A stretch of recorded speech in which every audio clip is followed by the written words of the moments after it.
Central Europe.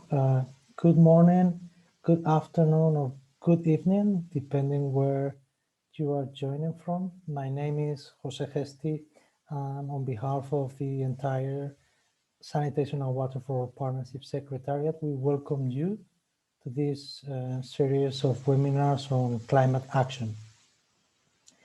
First of all, and before I forget, I wanted to remind you on some logistics.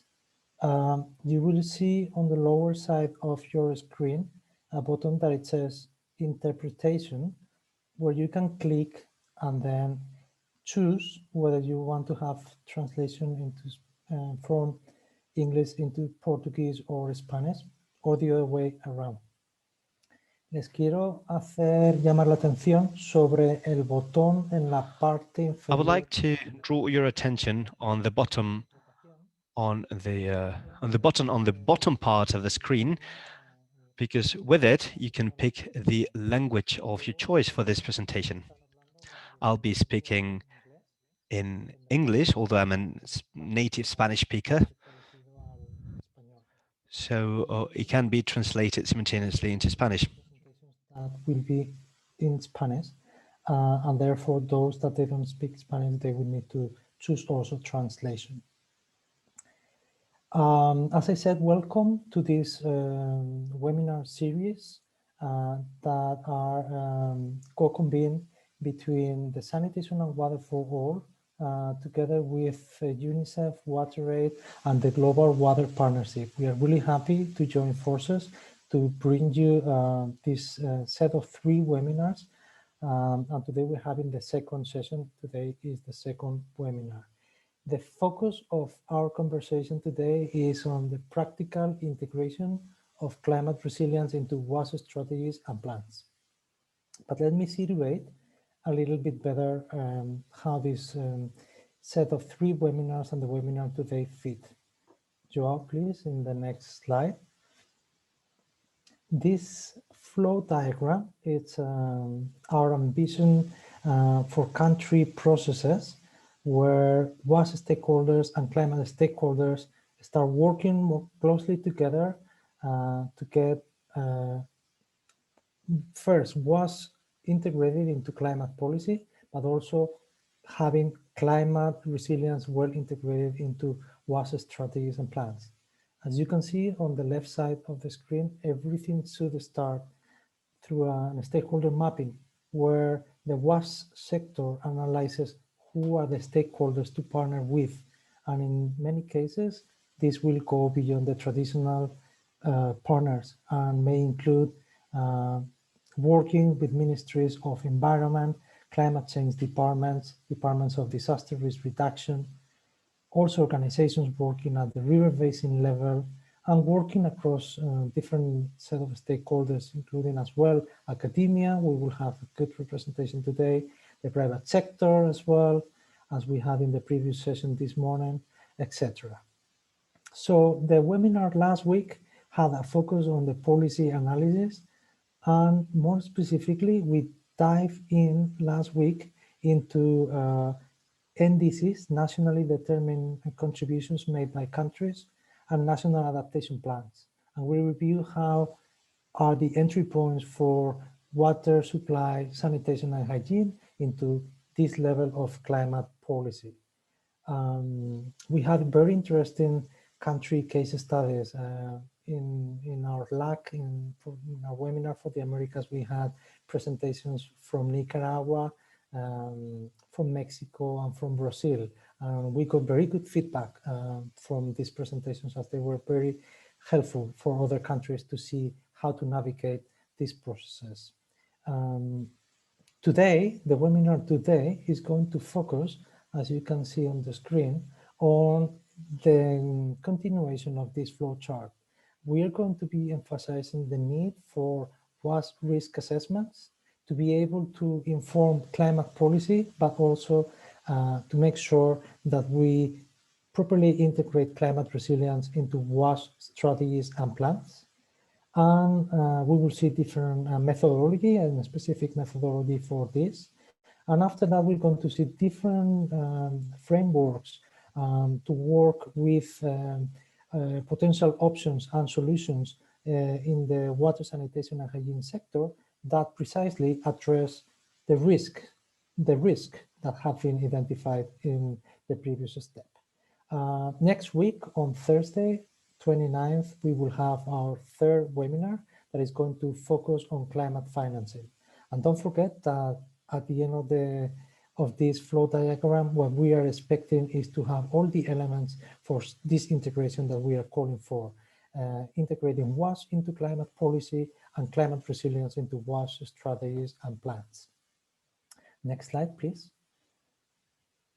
So with this short introduction, what I'm going to let you know is a little bit the program that we have lined up for today.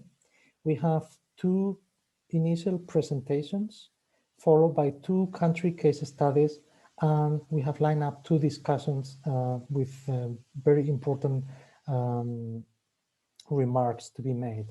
The first presentation is going to be from the Global Water Partnership, who is going to present on a risk assessment methodology, participatory methodology for WASH. The second presentation is from UNICEF headquarters on WASH climate resilient options. We will see different ways that we can cluster climate resilient options, and we will see a strategic framework and its results framework as a template or as an idea in countries to work with different potential options. We are really lucky to have 2 very interesting case studies.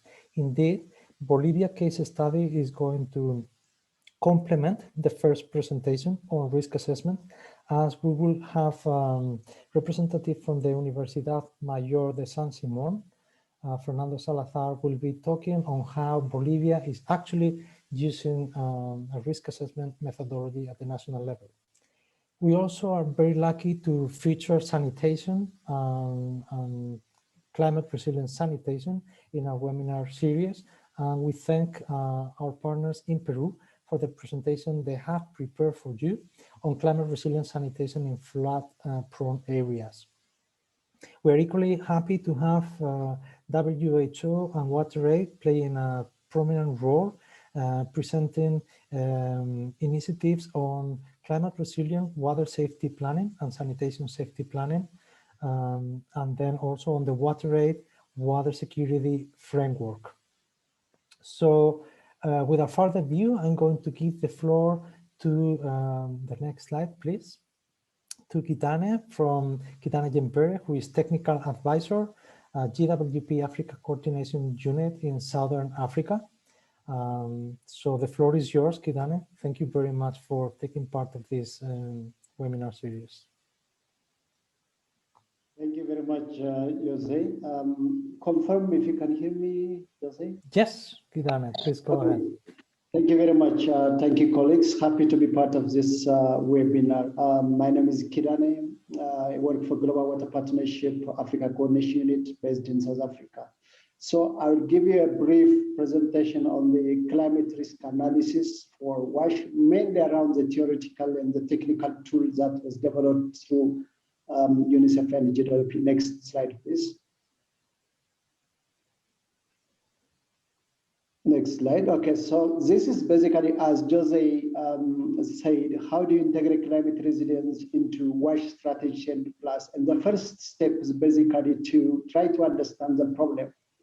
And as part of understanding the problem, this particular presentation will be focusing around climate risk assessment for WASH. Next slide, please. Then before going to the risk analysis, risk assessment, for our common understanding, this slide will help you to understand what is climate risk itself. So climate risk is the interaction between hazard, climate hazard, exposure, and vulnerability. So the interaction of the three will give you the impact of climate change. And then there is also an aspect of capacity. For example, a hazard, the damage caused by that hazard could be high or low, depending on how much capacity do you have in your system. So that's important aspect that we have to also consider in our risk analysis. So in short, risk analysis, climate risk analysis is basically trying to understand what is a hazard, what is its nature and extent, and who and what's exposed to that hazard, and what is the extent of that exposure, and then how vulnerable are those exposed to the hazard, and finally, how much capacity is available that can actually support us in our response strategy. So that's basically the summary of what the risk assessment. So I'll go to the next one, please.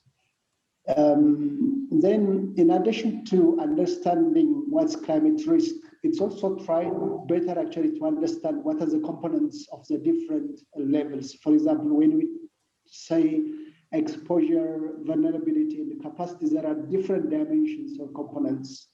For example, like in terms of exposure, exposure from climate hazard could be to your environmental system, to the social system, to your human or institutional physical system. Or if it's vulnerability, vulnerability also addresses those different dimensions. It can be vulnerability of the environment, vulnerability of the communities, or the physical infrastructure, or the social system. The same thing in terms of capacity. So as we try to do the climate risk analysis, we have to consider all those dimensions of our analysis. So just to give you a small example, like exposure, for example, how they are connected, exposure, vulnerability, and the capacity. If there is flood hazard, for example, communities are exposed to flood hazard.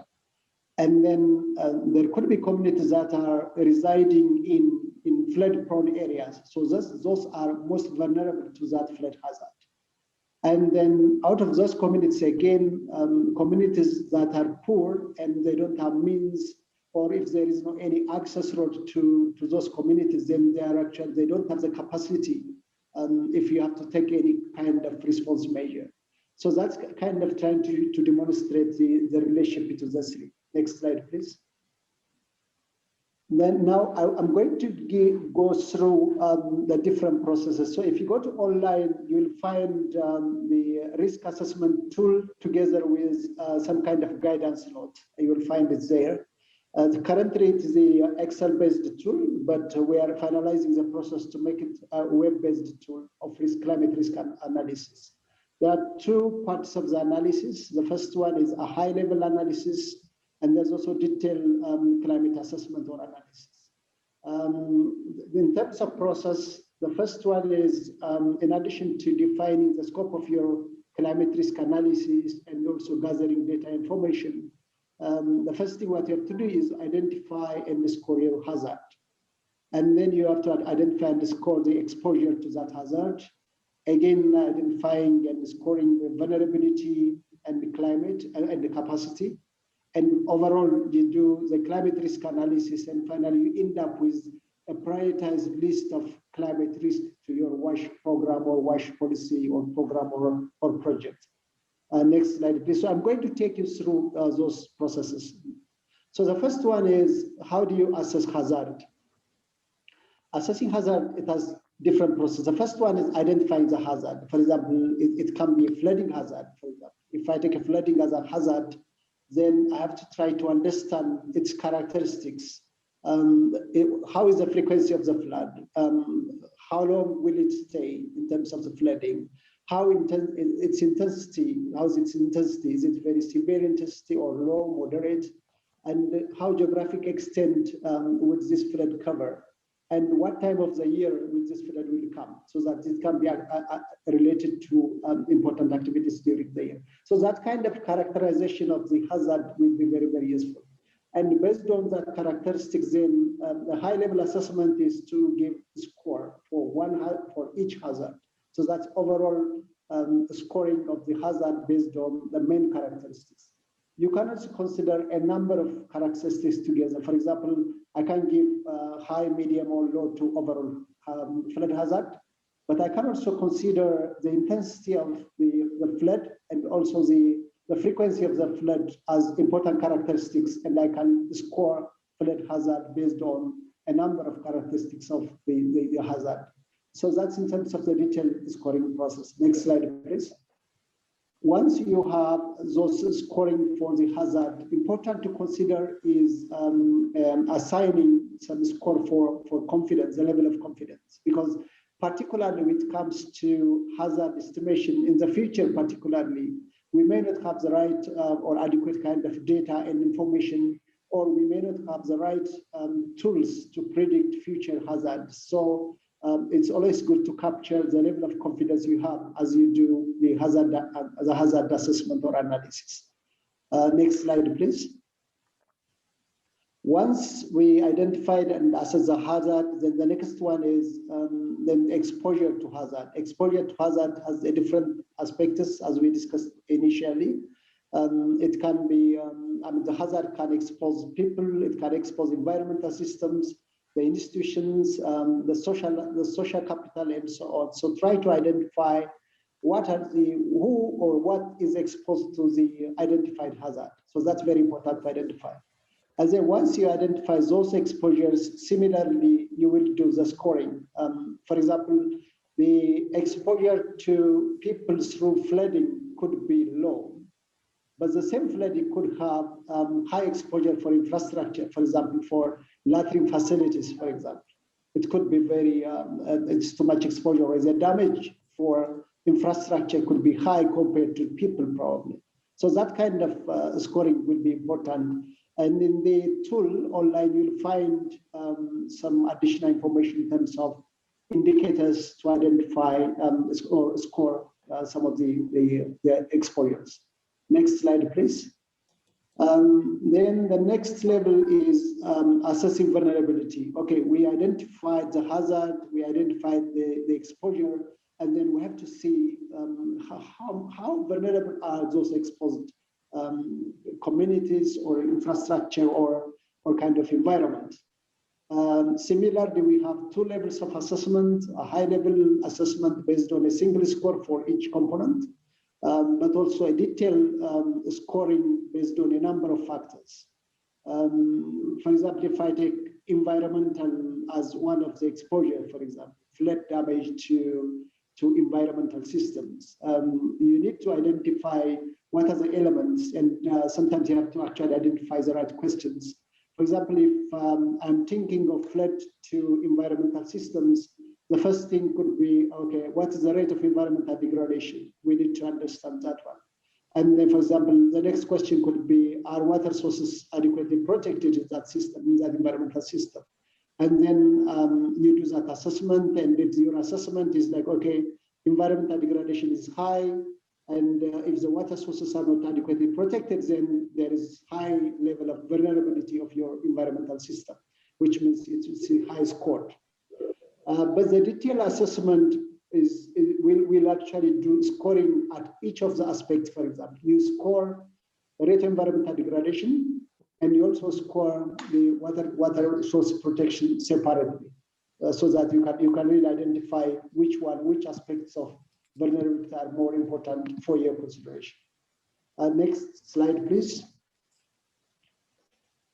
Then capacity is also important, because capacity, the more capacity you have, better capacity you can cope with the damage from the hazard.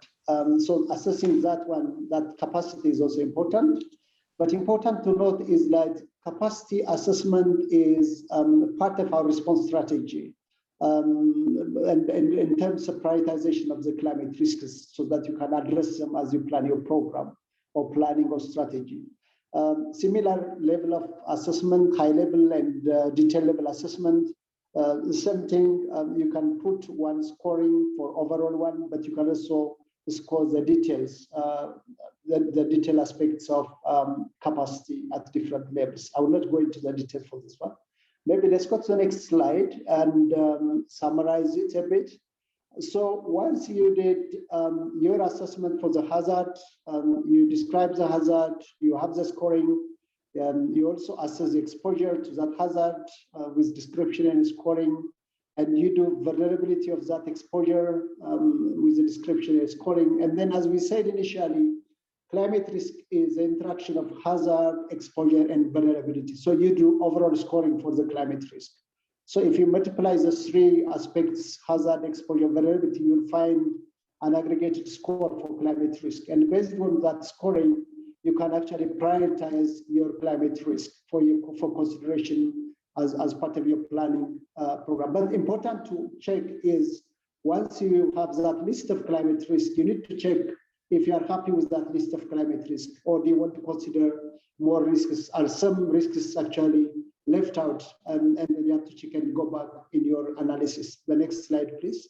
And another aspect to consider is the sensitivity analysis I mentioned, particularly as you try to project future hazards. It's important to consider sensitivity, because there is a lot of uncertainty and a participatory process of risk assessment. If there is disagreement by members, then you have to go back and check at the scoring.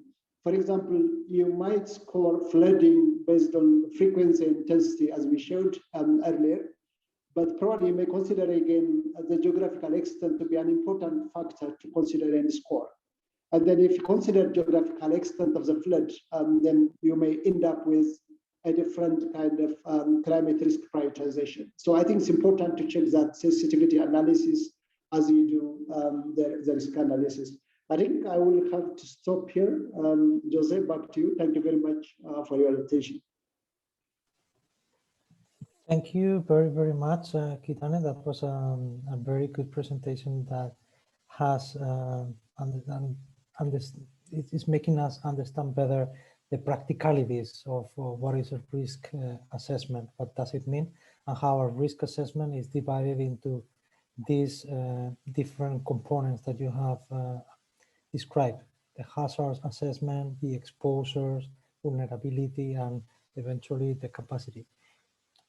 We think that this is actually core to the country processes we would like to see taking place, because this is an element that bridges actually the different webinars very well.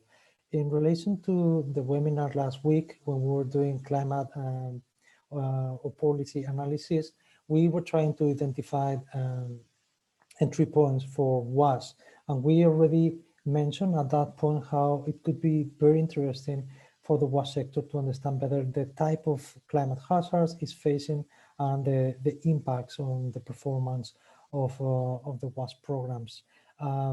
Importantly as well, obviously, for an integration of climate resilience into WAS strategic planning, we need to understand what are the hazards, exposure, and vulnerability levels that we face, so that we are able to address them starting at the strategic level. And importantly, for the webinar next week on climate financing, we're going to see how we need to develop what is called the climate rationale, the climate narrative. This was clearly mentioned last week by our first presenter. Any climate proposal that the WAS sector is doing will need to spell well all these elements that Kitane has just mentioned in relation to climate hazards. What is the frequency? What is the intensity? What is the time of the year? What are the exposure levels? How the WAS systems are exposed? Which populations are more exposed? Which populations are? This is exactly the sort of narrative that climate financing is looking when assessing the quality of WAS climate proposals. Before giving the floor to our next speaker, I would like to make a request to all the presenters, if possible, to please have a microphone using, because it will make a much better quality sound for our translators. Otherwise, they are having a hard time going through the translation. So please, our next speaker, Sylvia, if we can have the next slide, Joao, please. This is a call for all the speakers. So now we are very lucky. We have Sylvia Calla, who is Water and Environment Senior Advisor in UNICEF headquarters in New York. She's going to be presenting the strategic framework for climate resilient WAS. And interestingly as well, all of you pay attention, she will be also introducing us to a results framework that can help you very much with identifying and appraising options. So the floor is yours, Sylvia. Thank you. Thank you very much, Jose, and thank you very much to all the colleagues for organizing this additional webinar, and also the next one coming next week. It's a very interesting series of webinars where we try to provide a lot of pieces of information, and so that the different participants can really get this full picture. So today I will be presenting the strategic framework for climate resilience. Maybe we move to the next slide. It's called a strategic framework for climate resilient development, and I will also talk a little bit, if I have time, on the associated results framework that is in it. And I hope that through this presentation, you will understand how this framework can really help you to identify the right adaptation and some of the potential mitigation wash options that you have that will allow you to better address, identify climate risks. And we have just had Kidane really covering on this climate risk assessment. So once you have this identified, this framework can help you to really understand how to tackle, how to address them.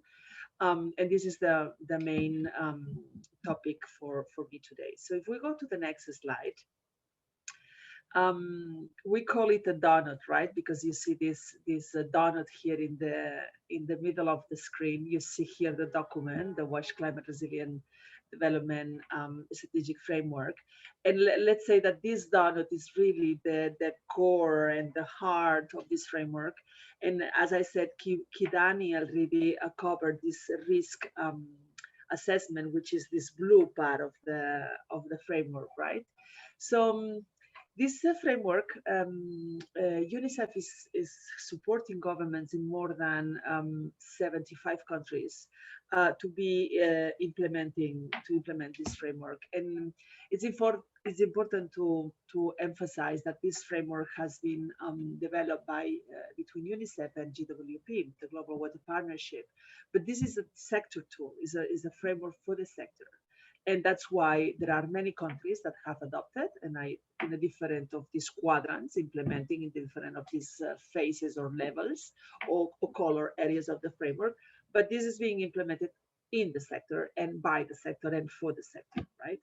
So this framework is available. I am still in the previous slide, I think. Yeah, thank you. This framework is available in French, is in Spanish, and in Portuguese. And it has a lot of technical briefs. You see that each of the colors of the framework, each of the steps of the framework, you have different guidances and tools. Yeah, the first quadrant is the one called, this blue one, that says understanding the problem. And this is what Kidani has developed in his presentation, to understand together with your sector partners what are the climate priorities in the countries, understand how this affected the WASH sector and how this affected the community. So understanding the climate risks for the WASH sector and and for the communities, of course. And as I said, there is a special methodology on this. There is the second quadrant, which is the orange one, that is about identifying what are the solutions to address the risks that have been identified in the previous phase, right? And I am going to talk a little bit more about this later. In the quadrant number 3, it's about implementing those solutions that have been identified, and then look at what works best, go at scale, of course. And finally, in the quadrant 4 is about the red one, which is about monitoring, and is about improving, and it's about looking at these solutions really working, and what are the lessons learned. Now, yes, we can move to the next slide. Thank you. As you can imagine, that there are different ways in which we approach how are we going to tackle the climate risks, and how are we going to better identify the solutions, the climate resilient WASH solutions. But and based on the framework, UNICEF has come up with 3 main areas that we really want to address.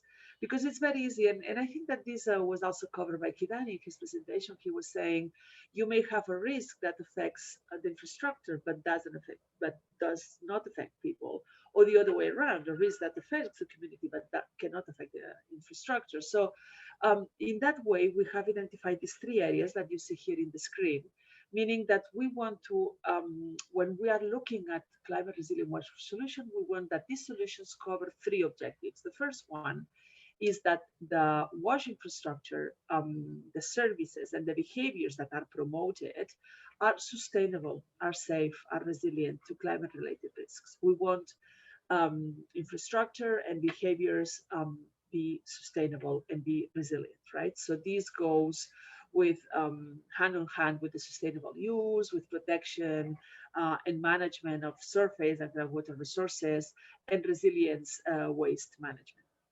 There is a second objective at the same time, that is that these WASH programs contribute to build community resilience, to adapt to the impact of climate change. Because if we have infrastructure that is perfect, but then the communities are still suffering, then the equation doesn't work very well, right? So to achieve this, we want to really look at the vulnerable groups, how the climate threats and the hazards may potentially affect them more than to the other groups, and restrict their capacity to really cope with those hazards, right? So this is important to also consider the community aspect. And then the third objective, very important, and this is where we have a little bit of the mitigation part of the equation, is working towards a low carbon wash sector by improving the water and their energy efficiency, and ensuring where possible that the use of renewable energy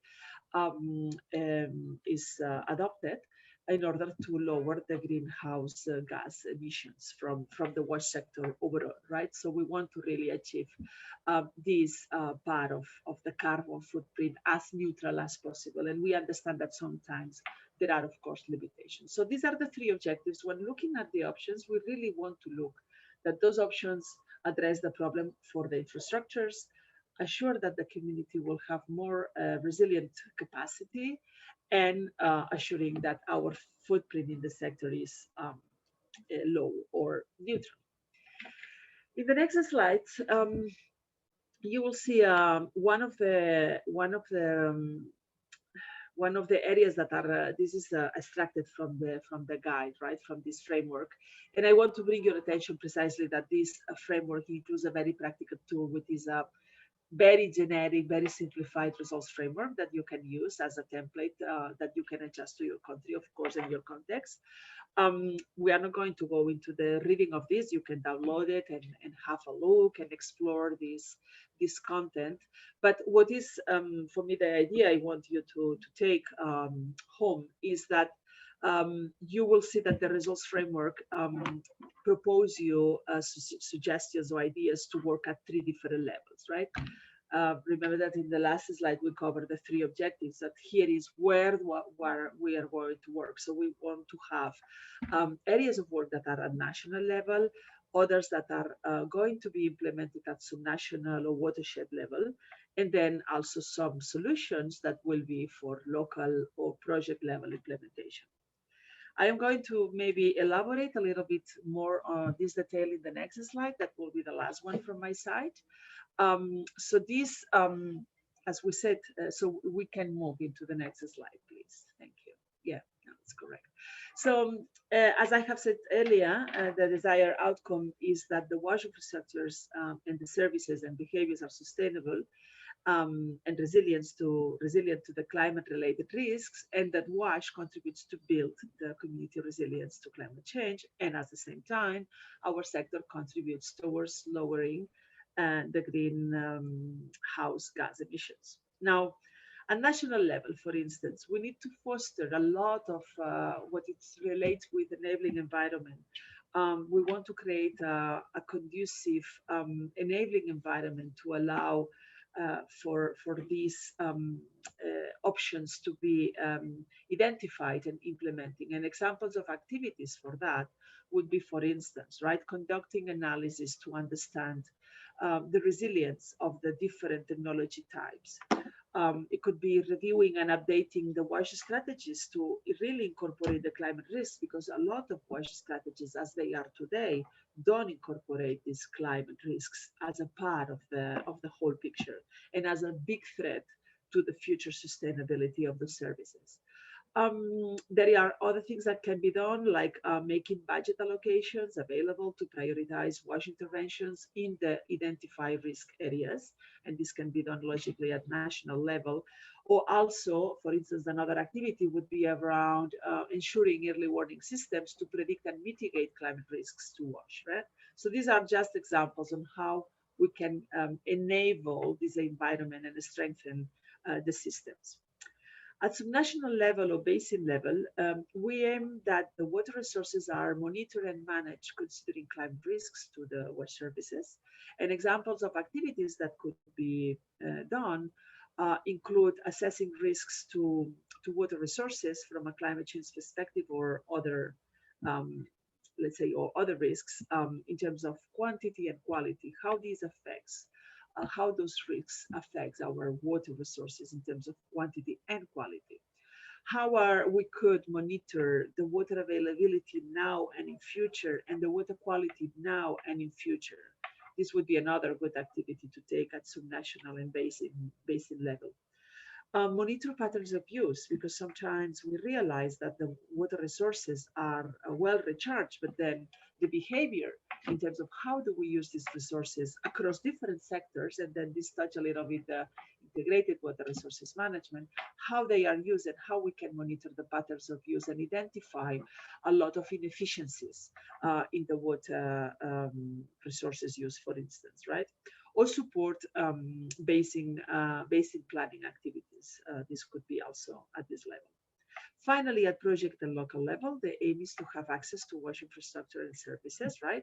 And also have a climate resilient behavior change, and also a governance that is aligned to this and protects the community and local level interests, right? In that sense. So examples will include developing decentralized water storage systems, strategically developing groundwater resources, targeting areas or communities that are most affected by climate hazards. So being part of this governance side that I would explaining, implementing climate smart technologies, for instance, using solar technologies for water, but also for the waste management, for sanitation, improving sanitation and hygiene practices to reduce vulnerability. And this is a very important one because sometimes we don't see or we don't promote enough the role of how climate affects sanitation and hygiene, and the role that sanitation and hygiene can really have to build community resilience, right? Because if they are not exposed, in the case of a hazard, if they are not exposed to fecal contamination, this builds community resilience, right? Another one is strengthening capacity of the WASH professionals and practitioners that are at implementing projects at local level, or implementing water safety planning and climate resilience water and sanitation safety planning. So these are just examples, as I said, of what you could be doing at national, subnational, and project level with this aim of tackling the area of wash infrastructure, community resilience, and being more carbon neutral as a sector overall. And I think that with this, I thank you very much for this opportunity. I hope that it will be useful for you, and handing over again to Jose. Thank you very much. Thank you, Silvia. Thank you for this very good presentation.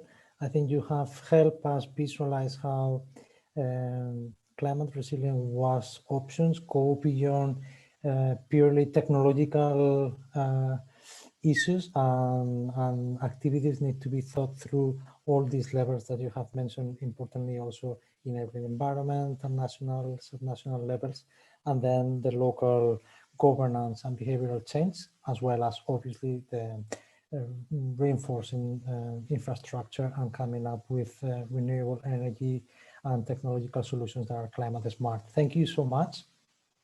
I think this is also going to help us bridge the conversation with what we heard last week on the climate analysis and the entry points. Obviously, when you in countries have a good idea of the risk, the climate risk that the WASH services, the WASH systems are facing, and you have identified the solutions to those risks, you will then be in a good position to inform your national adaptation plans, to inform your nationally determined contributions with the priorities that you need to see reflected already at that level. And also, next week we will talk about how those will be financed. Of course, here Silvia has presented a very practical tool, which is this results framework. As he said, is a generic framework that you can work with at country level to adjust. And it's already something that when developing climate funding proposals, it gives you a template for a theory of change that you can adjust and see. We are going to see other ways of working, important ones. As I said in the introduction, we will hear about climate resilient water safety planning, sanitation safety planning, as well as another very important framework, water security framework from WaterAid, with emphasis at the community level. That will come after two country presentations. I want to encourage you to share your questions and comments in the chat box. This morning, we had a similar session and we had a lot of interaction with Kidane and UNICEF as well in having questions about the risk assessment methodology that has been presented, the results framework, etc. So I'm sure that Silvia and Kidane will be very much looking forward to address questions through the chat box as well. At the end of the session, we will also try to capture some of the key questions and I will post them back to the presenters if we have time. But in the meantime, I encourage you to continue exchanging in the chat box. Next slide, please. So now we are going to have the first country presentation. In this case, es el estudio de caso de Bolivia. I will switch now into Spanish for a second. Es el estudio de caso de Bolivia. Es el desarrollo de una... The case study from Bolivia is the result of a national risk assessment specific for WASH. From the San Simon University, we have Fernando Salazar, who's a lecturer and a researcher in that university, and he works for regional development. So the floor is yours, so you can tell us what you're working on and about that risk methodology that was presented at a national level. Fernando, the floor is yours. Thank you, Jose. Good morning to all the presidents in this seminary. Can you hear me all right? We can hear you perfectly. Do you happen to have a microphone? I do hear you well. Algún problema, porque mi trabajo es muy fácil, el suyo no es tanto. De hacer la traducción se ve que con pequeños ruidos de fondo tienen problema. Nos dicen en el chat que se escucha bien. Espero que para interpretación también el sonido sea adecuado, si no nos dejarán saber. Ok, entonces, bueno, no quiero utilizar el otro, estoy con doble sistema por si se nos va la red, porque tenemos ese problema ahora, ¿no? Cualquier rato se nos corta. Disculpas, José. Entonces voy a hacer sin micrófono, por favor. Pasamos a la primera... I will do it without a microphone anyway. Let's move on to the first slide. I'm presenting the experience of that methodology explained by Kidami, and Silvia told us the details about it. And I will tell you about the case of Bolivia. We have been applying this for slightly over a year now. We have created a national platform of experts with the academia, people from the government, the national government, the department government, the local governments, NGOs, builders. We have a platform of national experts that is trying to come up and apply methodology. And that's the good thing about the WASH methodology, because we have the possibility to expand it. It is not a closed package. It is very open, and it can help us open our experiences even more. I am now going to introduce part of the ongoing work. We hope to finish it in a couple of months and conclude the final reports. The experience in Bolivia, where there is slightly over 11 million people. We have international commitments such as the Millennium Development Goals. We were meant to have 79% of water coverage and 50% of sanitation water. And then there is also the Agenda 2020. And for 2030, Bolivia is trying to put an end to open fecal waters. The national government as a state has some goals, such as having a 95 énfasis, agua potable nos hablan, ¿no? La política nacional. Y un 80% de alcantarilla. En el sector rural, 70% connection. de saneamiento. Al 2025 pretendemos tener For 2025, we intend to have 100% of water coverage. However, before this situation of national policy, we find very specific cases. This is study of a department called Cochabamba, where we had the water crisis back in 2020. You might have heard about this. It was a phenomenon against privatization of water. This is the metropolitan area where there are 7 municipalities, and only 20% of the population gets water from the local operators. All those yellow-green points get water from multiple community systems.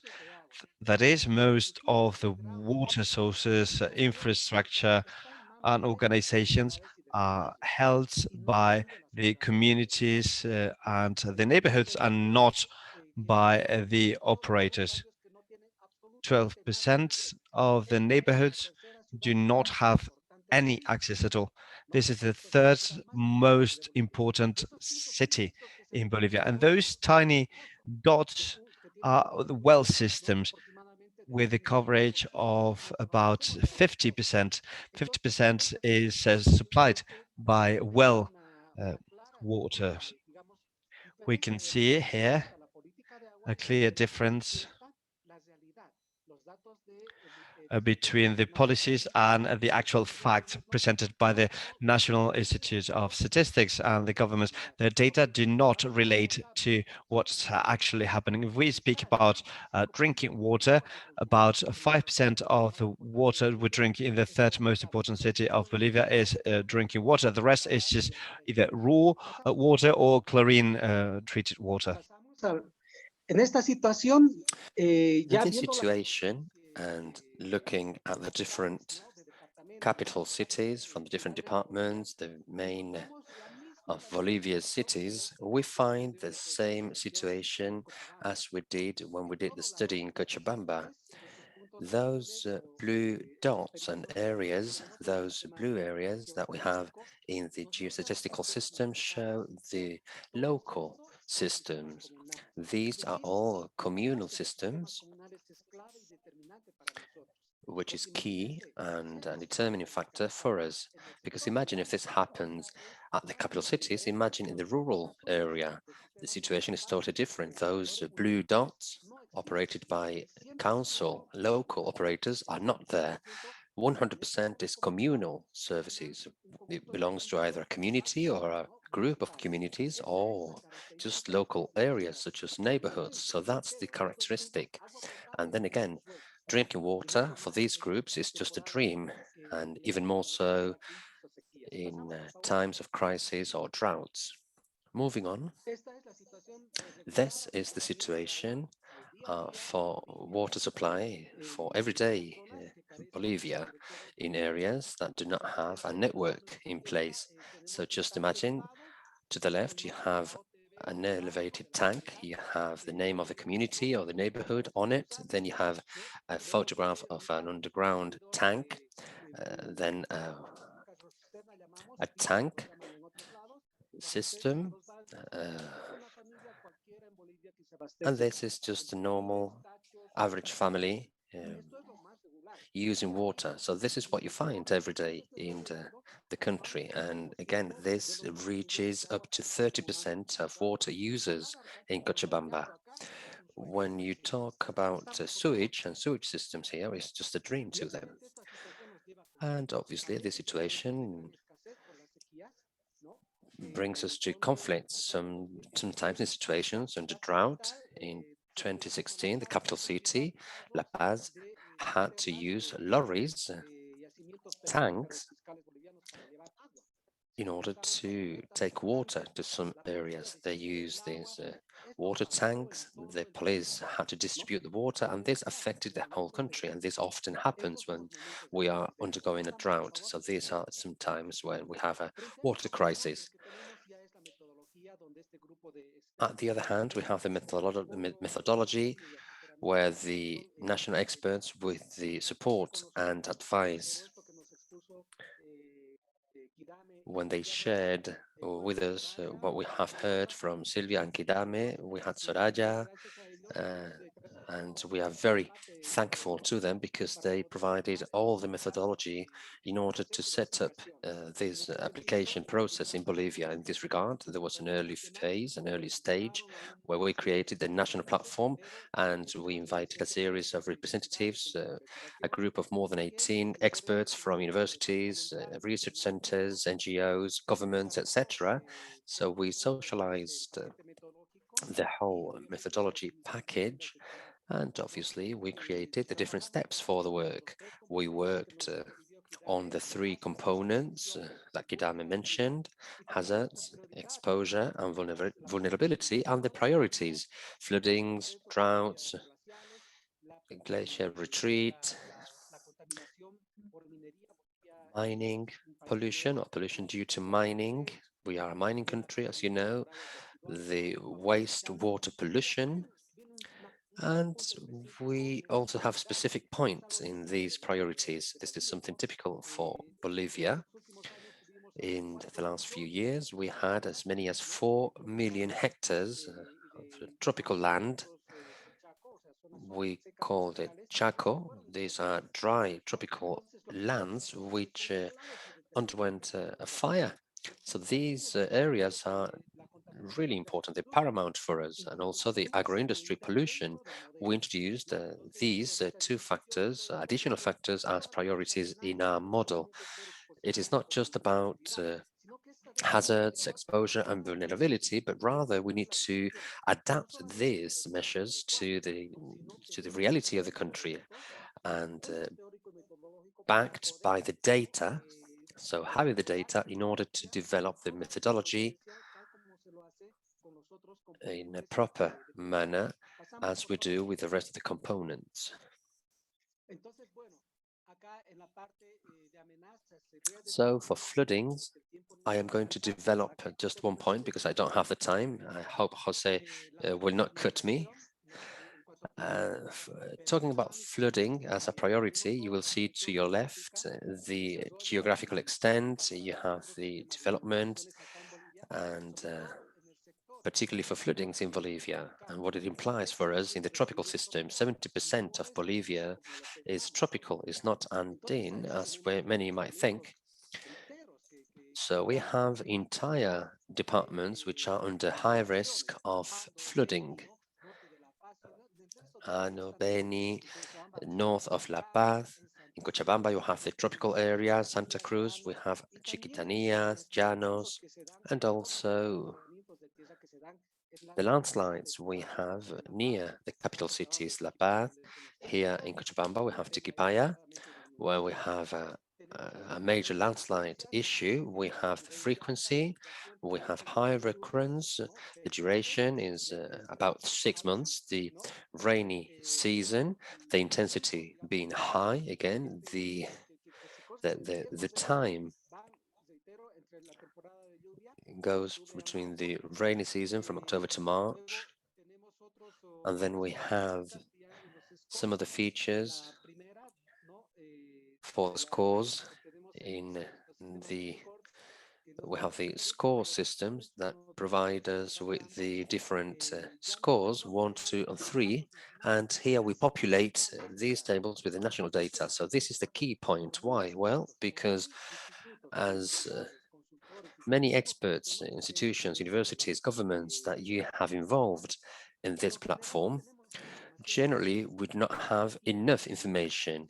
The methodology requires national information in order to have a good assessment in terms of percentage. So what extent of the country is affected by this. In this regard, it is very hard for us, or it was very hard to agree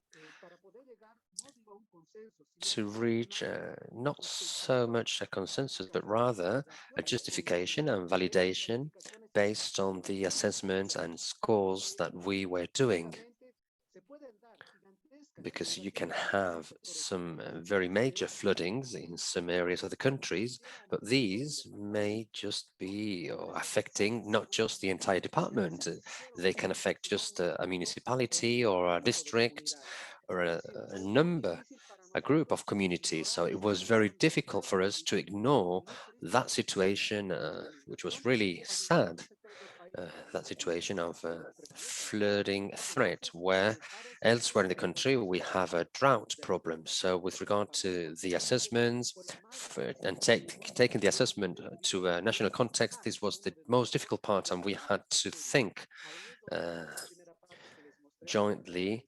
And this is where we did the first part, as I showed you, the need to complement some works as a matter of urgency with information both from primary and secondary sources. So these scores were more geared towards having data backing the activities and provide better ground and draw conclusions that are accepted by our government. Obviously, this is what we're looking to, and also by the governments, by the regional and local governments and councils, and for the solutions to be validated in the form of papers. Fernando, Jose here. We're going to need to conclude, if you may, because otherwise we will run very short of time. We still need to hear from the other presentation, and we need to hear from our discussants. So I would kindly ask you to conclude shortly, please. Is that okay? Yes, of course. This dynamics can be applied to droughts, to risk of mining pollution, agro-industry pollution, wastewater pollution, etc. So this is very complex dynamics. It's not as simple as it looks, but it's not simple at all. So let me just highlight that this was done in a pandemic context. It was very hard for all of us at the international level, where we had to make great efforts sharing this experience, as well as some losses we had due to COVID. But at the same time, we were eager for solidarity, eager to unify criteria and to provide back and to have a methodology that helps us provide a global solution that allows the government to work together with UNICEF for a validation analysis, and for each and every one of the members, consultants, NGOs, universities, etc., for them to have a piece of work that can be applied and that can be used, and above all, a piece of work that is useful to the people, because it's at the end of the day the people who suffers the most from water scarcity and from lack of sanitation and hygiene. That's the whole wash component, which affects us all. So thank you very much for your attention, and well, thank you, Fernando, for allowing us to see how important the university is for this process that we are discussing when it comes to contributing to risk assessments, so that other universities and in other countries can take a leaf from that book. And also you highlighted, Fernando, how this risk analysis tool can take beyond climate risks such as and hazards such as pollution, as Fernando showed in his presentation. Thank you again, Fernando. And now we will give the floor to the second case study, that of Peru, and they were going to show us the sanitation modules in rural areas. We have Juan Francisco Medanga Leiva. He's the general coordinator of the drinking water and sanitation program for the rural Amazon.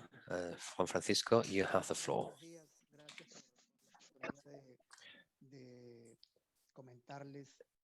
Good morning. Thank you for the opportunity. I would like to share with you the experience that we are having from the point of view of the Ministry of Housing, Construction and Sanitation in the Amazon area in Peru.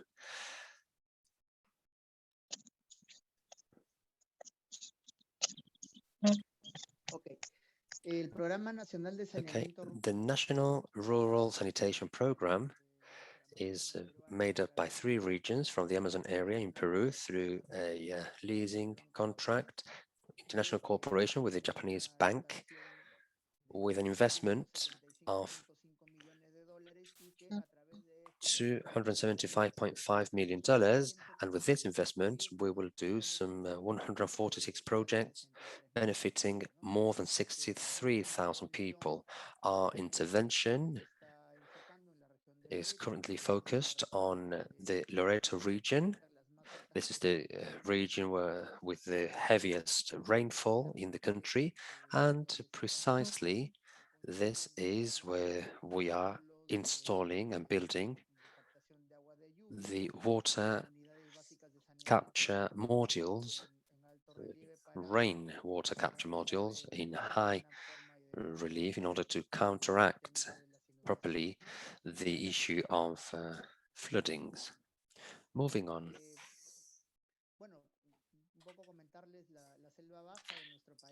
Well, the lower area of the country, Loreto and Ucayali, have very many difficulties when it comes to having water and sanitation systems, since they are under threat of floods.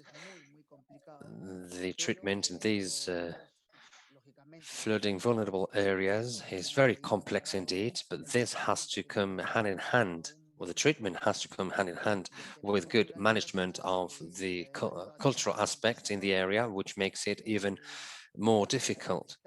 Just to give you some information, in the Loreto region, this is where we are focused now, we are focusing our intervention.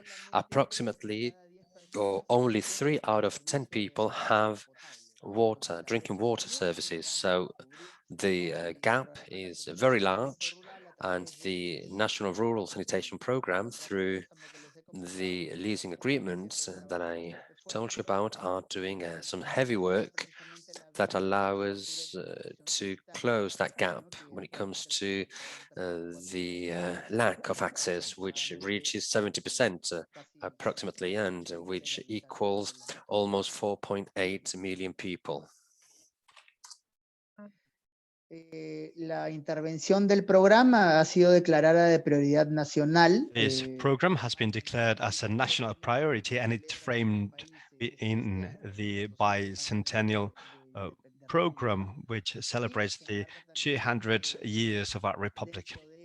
And it is also framed, or rather articulated, within the institutional and community levels, and it's articulated with regional local governments, the federations as well, because they are very important. They are the ones coordinating and taking part decisively in the places where we operate. This is a very organized approach that allow us to move on and carry on implementing our project.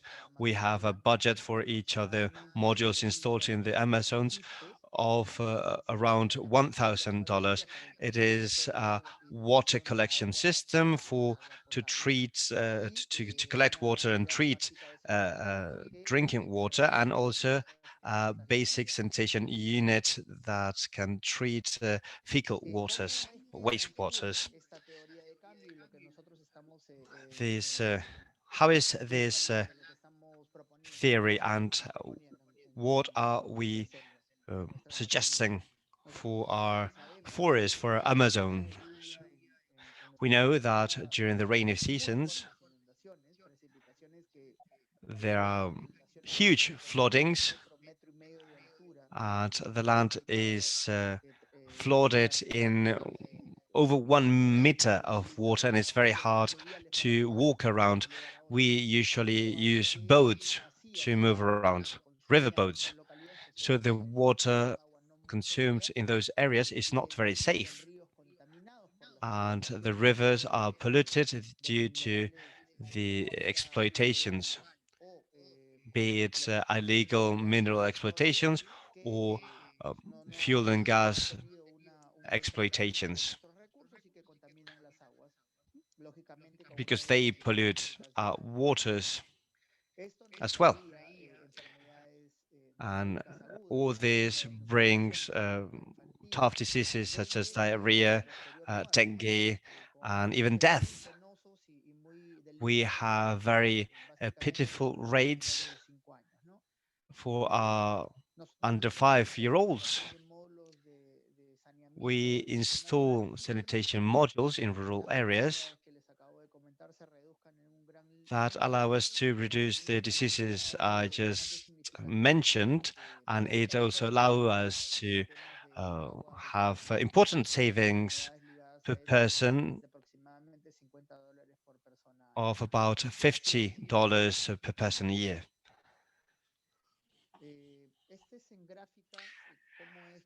This is, as you can see, a water collection module. On the top left side, you find a water collection structure, and underneath there are two tanks collecting and treating the water. And to the right, you can see ladder and basic sanitation unit, and we'll see what's in it.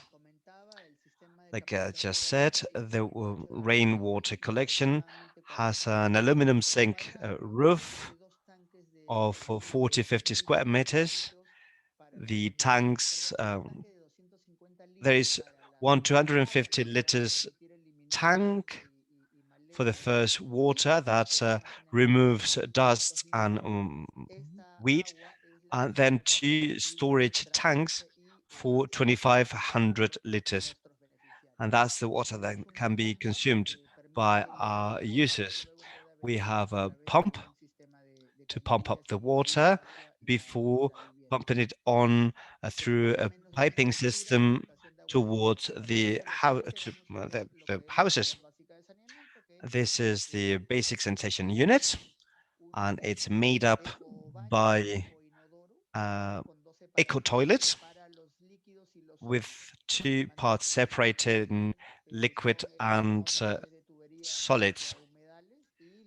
Liquid is expelled through the pipings, and the solid waste is moves on to a tank, and it's further used, or it's actually put in sawdust or sand before being disposed. We have a sink and also a shower, and it is well ventilated. It's well aired because in the jungle the temperature is usually very high, and it's important to have good airing. It's important to keep fresh places so users can do what they must in an appropriate environment. What are the challenges and lessons learned in this program? The main program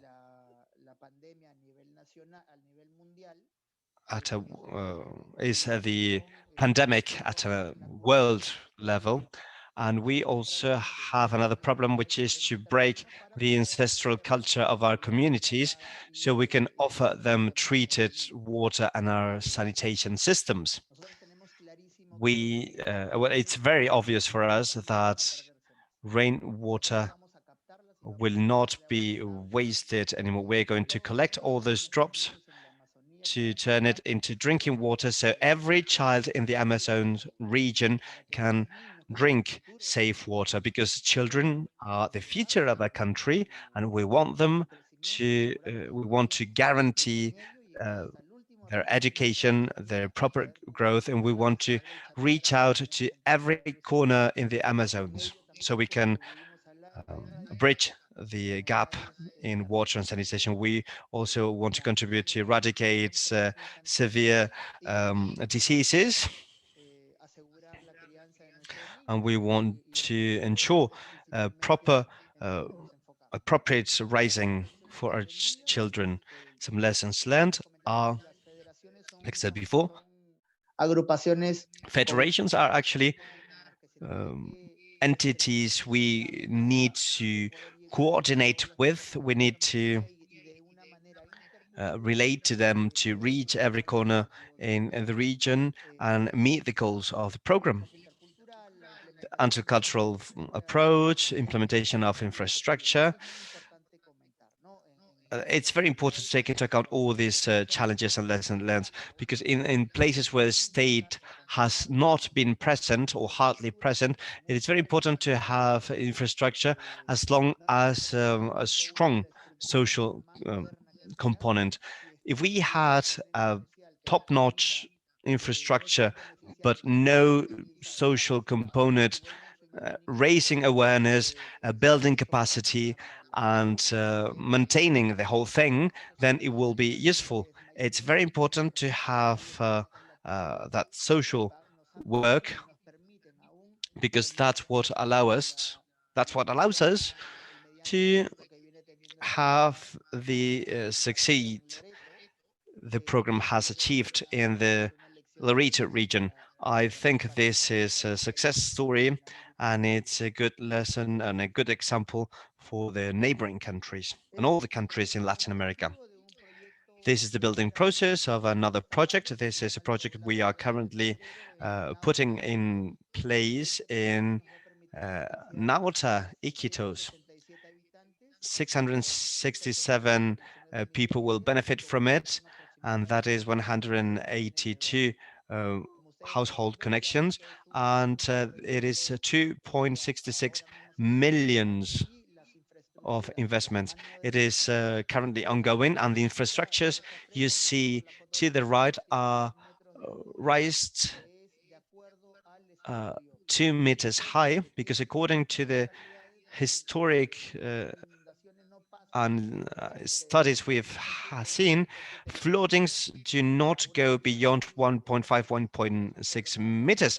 But for further safety, this infrastructure is placed over 2 meters. So feces do not mix with flooding waters, and therefore they can be treated better. And this is the reality we want to change. Let no other child drink polluted water. No more children drinking polluted waters. This program is precisely about this, about guaranteeing that our children can grow in health, so they can be citizens that can contribute to the development of the country. And that's all from me. I now give the floor back to Jose. Thank you very much, Juan Francisco, for such a wonderful presentation. It's raised many questions on the chat, and and I appreciate all those comments. We've seen some infrastructural issues, but there was a call for social work, and also a change in our behavior, and also our mindsets as well. It was also very interesting to hear about climate resilient sanitation. It is something that's usually neglected by the climate change policies, as we'll see next week as well. And as we've seen last week. I would like to ask a question that was not responded on the chat. It is about the funding of these projects. And in the meantime, I now give the floor to the first discussion. Senior technical consultant at the World Health Organization, who's going to make some remarks on, obviously, on everything that you would like to comment that you have heard during this session, Rory. And also, importantly, Rory knows very well and can tell us well about climate resilient water safety planning and sanitation safety planning. So we are looking forward to hearing from you, Rory. Okay, many thanks, Jose, for the introduction, and hello to everyone. It's been a very, very interesting session so far. I've really enjoyed the strong practical focus, which is very close to my own heart and my own work. So we're very grateful for this opportunity to share some of WHO's own practical experiences on integrating climate resilience into our global water and sanitation programs, and how this links with some of the work presented by the speakers before me. So we've been working on various aspects of climate resilient WASH since about 2013, both in Africa and Asia. And central to the work we've been carrying out has been this practical integration of climate into our water and sanitation safety planning frameworks. So these are central recommendations, as many of you will know, in WHO's guidelines, both for drinking water quality as well as sanitation and health. So based on our experiences, WHO published a climate resilient water safety plan manual in 2017, and this aims to support water safety plan teams integrate climate effectively into existing water safety plans. Now, this has recently been translated into French by the International Water Association, and I'll be happy to share the links to these materials in the chat box. So kind of midway through this work in 2019, we had a great opportunity to pause and review progress to date on a number of our pilot climate resilient water safety plan sites within select project countries. So this gave us a chance to, I guess, take stock of some of the important barriers to successful implementation of the water safety plans in advance of a program of national scale up within these countries. So we were able to do this stock take by efforts to build national capacity for audit teams to conduct what we consider to be supportive assessments of the existing pilot climate resilient water safety plans through a national program of water safety plan auditing. Now, the learnings from this audit program gave us a great opportunity to develop targeted practical guidance materials that were tailored to meet the needs of countries to overcome these specific challenges that we identified through the program of auditing. So this really emphasized for us the importance of being able to develop tailored national guidance materials based on robust country piloting experiences. So this way, we were able to make sure that the water or indeed sanitation safety plan approach was being adapted appropriately to the national context, which we have found really to be key to successful national uptake and longer term sustainable implementation. Now, we won't have a chance to go into all of the learnings from this audit program, but one of the most significant barriers we found, which is echoed in some of the discussions today, worth exploring, is how WSP teams can effectively access and integrate climate and information and data, given the overwhelming wealth of information and sometimes complex data sets out there that need to be downscaled to support local level water or sanitation safety planning. So in many of the contexts that we've been working in, access to climate expertise is not readily to hand at the local level. For example, the expert university support that was demonstrated by Hernando earlier may not necessarily be available for many of the small towns that we work in that may be far from urban centers. So we've been finding that this is a real challenge and a significant barrier for water safety plan teams, and by extension, sanitation safety plan teams, to be able to really develop robust plans that meet the priority investment needs of a particular system with regards to building resilience. So I'd just like to make you aware briefly of some of the work that WHO is currently developing to address this capacity gap. So we're in the process of drafting 2 practical guidance notes that we are hoping will be available in early 2022.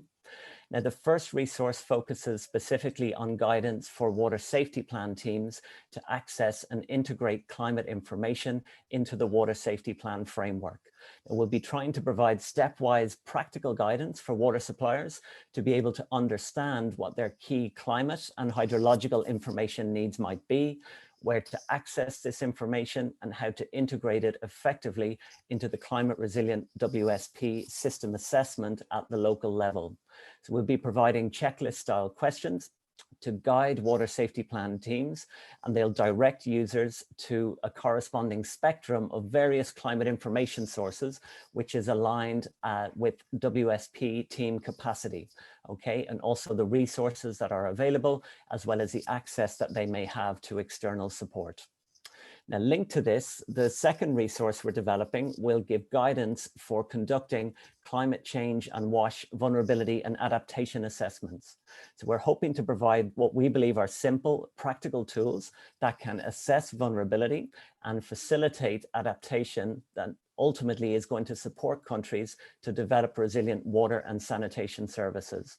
Now, similar to the work that Sylvia has presented, we'll be designing these assessments so that they're flexible and they can be applied at various scales.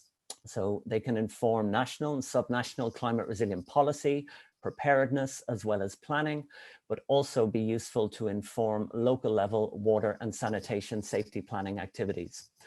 So we're hoping that these 2 resources will better support national programming as well as practices in lower resource settings, and help to identify what the priority investment needs are to build resilient water and sanitation services. So this in turn will hopefully ensure that limited available finances will target the greatest need and provide the best return on investments in terms of protecting public health, not only now, but also under future climate scenarios.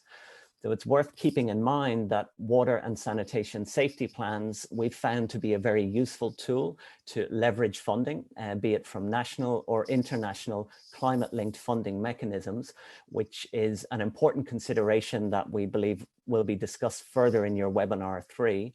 But we've really found that having this systematic, robust risk assessment and prioritization process has been an excellent tool in many of the contexts that we've worked in to secure funding to have these targeted improvements, such as those that were presented by our colleague during the previous presentation. So really making sure that you get the best return on investment. So just briefly, I'd like to mention that our separate water safety plan and sanitation safety plan manuals are both currently being revised by WHO, and these will be including a much greater emphasis on climate considerations. Okay, we'll be making sure that they reflect these lessons that we've learned since 2013 on integrating climate resilience into safe drinking water and sanitation programming. And we hope that both of these manuals, the revised versions, will be available by 2022. So thank you very much for that opportunity. And I'll hand back to you now, Jose. Thank you very much, Rory. That was really interesting to have this practical knowledge, explained to us on the implementation of water safety plans, climate resilience, built on it, and also water safety planning. And also thanks for making the links on how can this help inform climate policy, and also the linkages with climate financing, which is what we will see in the next webinar. So here we have another very practical tool that can help us in the WASH sector to embrace climate resilience. It's a tool that, as we have heard, is being already implemented, tested, and now even we go to the level of upgrading and updating with lessons learned. So we will be very lucky to have those evolved guidelines available. And in the meantime, Rory, you have a chat box to share any documents or links, so please, so that we help disseminate all this knowledge. Thank you again. We will go now into the second discussion, who is Senior Climate Advisor from WaterAid, Jonathan Farr. Jonathan will equally make remarks on things that he has heard during this presentation, and also we are very much looking forward to hear from experiences with water security framework and its implementation. So the floor is yours, Jonathan. Thanks for joining us. Thanks, Jose, and hi everybody. Thanks again to SWA and others for organising this.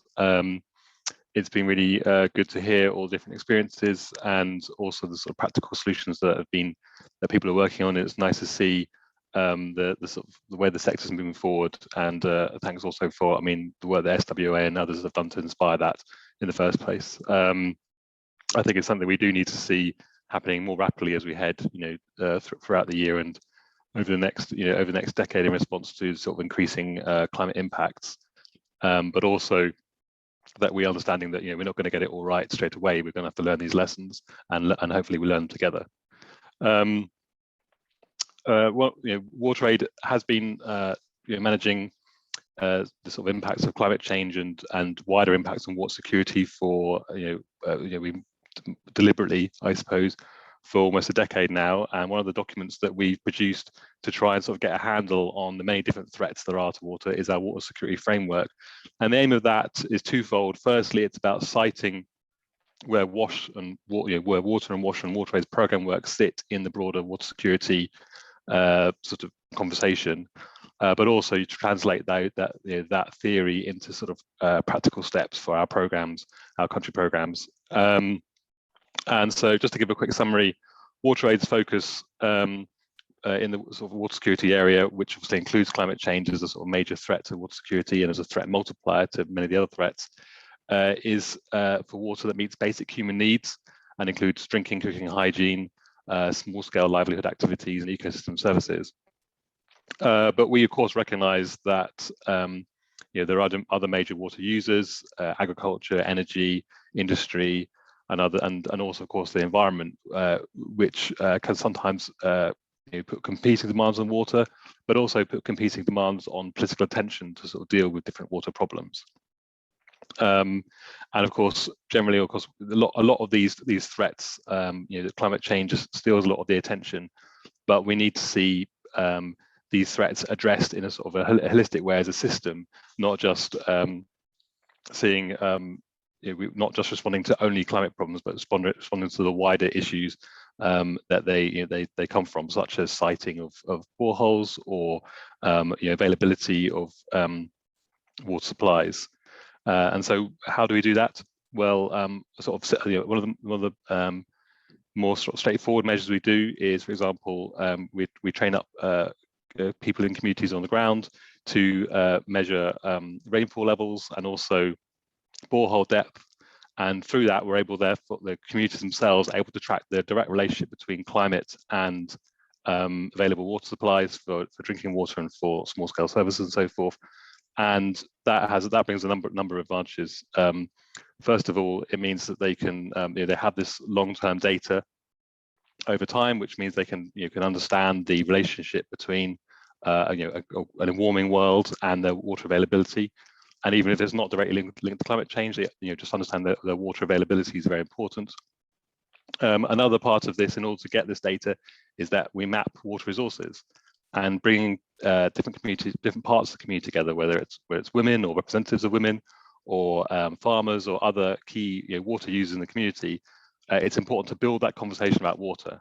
Perhaps as many people often do, we shouldn't have to worry about water in this way, but unfortunately, climate change and other pressures mean that this is essential at the moment. And so, by building that conversation, we're also increasing inclusiveness and understanding, making other people understand the different ways water is used, and understanding the different pressures on water resources, whether that's seasonal or caused by pollution or just by the different needs of various industries that are nearby and that people rely on. And lastly, having this information and having that sort of community agreement about how water can be used, that's fostered by our resilient water framework, water security framework, means that as things change and as things become more unpredictable, communities are able to present real data and real understanding to as part of that advocacy for more resources, for necessary changes, and that again puts the decisions in the hands of local people, and doesn't they're not relying on water aid anymore. They're able to adapt, at their own speed in the way that they see as the most appropriate. And that of course links with the wider work that we do on the ground, working with communities to strengthen supply chains, to strengthen local water governance, and ensuring that that inclusiveness is not just a sort of thing that happens one day, but happens throughout the process. Lastly, I just wanted to talk about the sort of need to broaden that out to other areas. It's, of course, with water trade focused entirely on the wash sector, but I think that the work with if the water security framework says anything, it says that we need to start bringing that sort of approach into ecosystem services, into the broader water resources conversations, and also looking at things like nature-based solutions and other ways to sort of continue to develop our response to these environmental problems. Thank you.